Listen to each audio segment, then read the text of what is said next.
नमस्कार दोस्तों, स्वागत है आप सबका हमारे YouTube चैनल में। एक लड़की जिसने बंदर से कर ली शादी और एक बंदर को जन्म दिया, क्या है पूरी कहानी आज हम जानेंगे। उससे पहले आप हमारे चैनल को सब्सक्राइब कर लीजिए और इस वीडियो को लाइक करके बराबर वाले बेल आइकन को दबा लीजिए। चलिए दोस्तों, कहानी शुरू करते हैं। एक बार की बात है कि एक लड़की नदी पर नहाने और पानी भरने गई। उसने नहाने के लिए कपड़े उतारे, उनको किनारे पर रखा और नहाने के लिए पानी में चली गई। जब वह नहा रही थी तो एक बंदर आया और उसके कपड़े लेकर के उठाकर भाग गया। लड़की ने बंदर का पीछा किया और चिल्लाकर बोली, ओ बंदर रुक जाओ, मेरे कपड़े वापस करो। बंदर बोला, अगर तुम मुझसे शादी करोगी तभी मैं तुम्हारे कपड़े वापस करूंगा। लड़की ये सुनकर के हैरान रह गई। वह बोली, यह तुम क्या कर रही हो? मैं तुमसे शादी कैसे कर सकती हूँ? मैं एक लड़की हूँ और तुम बंदर। बंदर बोला, ठीक है, मत करो शादी मुझसे, मैं भी तुम्हारे कपड़े नहीं दूंगा। लड़की बेचारी ये सुनकर के बहुत ही परेशान हुई। वह कुछ कर नहीं सकती थी। आखिर थर खार के उस बंदर से शादी करने को तैयार हो गई। शादी करने के बाद वह बंदर उसको अपने घर ले गया। जब बंदर उस लड़की को अपने घर ले जा रहा था तो रास्ते में उस लड़की ने बंदर से पूछा, तुम मुझे खिलाओगे क्या? बंदर बोला, मैं तुम्हारे लिए लोगों के खेत से चावल चुरा कर लाऊंगा, वही तुमको खिलाऊंगा।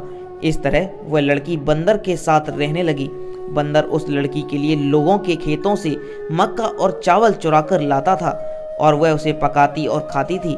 वह लड़की उस बंदर के साथ रहती जरूर थी, पर वह हमेशा यही सोचती रहती कि किस तरह वह बंदर के घर से भाग जाए।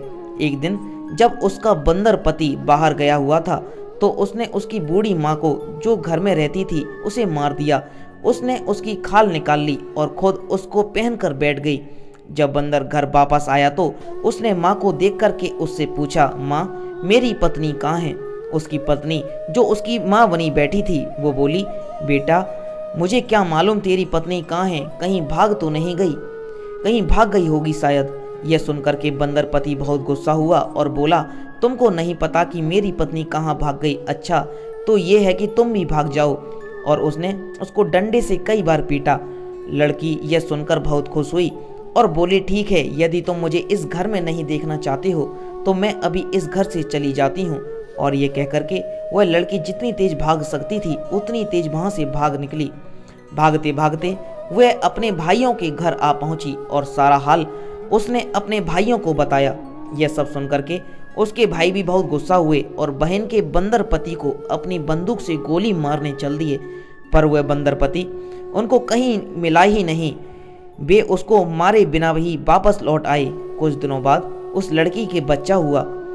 अब था वो बंदर का बच्चा ही ना, इसलिए वह बंदर जैसा ही था। लड़की के भाइयों को अपनी बहन का ये बंदर बच्चा फूटी आंख नहीं भाता था। वे उसको मारना चाहते थे, मगर लड़की का तो वह अपना बच्चा था, इसलिए वह उनको उसे मारने नहीं देती थी। धीरे धीरे वह बंदर बच्चा बड़ा हो गया। एक दिन उसकी माँ ने कहा, मेरे बेटे, अब तू बड़ा हो गया है, तुझे जंगल चले जाना चाहिए और अपने पिता के ही पास रहना चाहिए। यह सुनकर के वह बंदर बच्चा जंगल चला गया। वह पहाड़ियों के पास आराम करता था, पेड़ों पर चढ़ता था और बोलता नहीं था। जिस दिन वह बंदर बच्चा जंगल की तरफ चला, उसने जाने के कुछ देर बाद ही उसकी माँ ने जिन मशीन से कपास साफ करनी शुरू की। जब उस मशीन की आवाज़ बंदर बच्चे के कानों में पड़ी तो वह बोला, ओ मेरी माँ अकेली साफ कर रही है। यह सोच करके वह बहुत दुखी हुआ और तुरंत ही घर की तरफ दौड़ चला। बंदर बच्ची की माँ को भी अपने बेटे की बहुत याद आ रही थी। वह अपने भाइयों की डर से अपने बंदर बच्चे को साथ रखने में डरती थी। जब उसका बेटा घर आया तो वह उसको देख कर के बहुत खुश हुई, पर फिर जंगल भेजने पर मजबूर हो गई।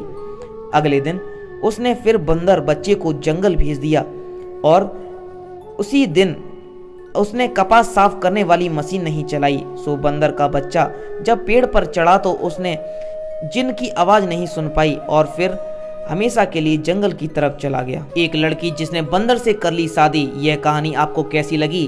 दोस्तों, ये एक लोक कथा है असम की। आपको ये पसंद आई हो तो इसे लाइक कर देना और इस चैनल को सब्सक्राइब करके बराबर वाले बेल आइकन को दबा लेना।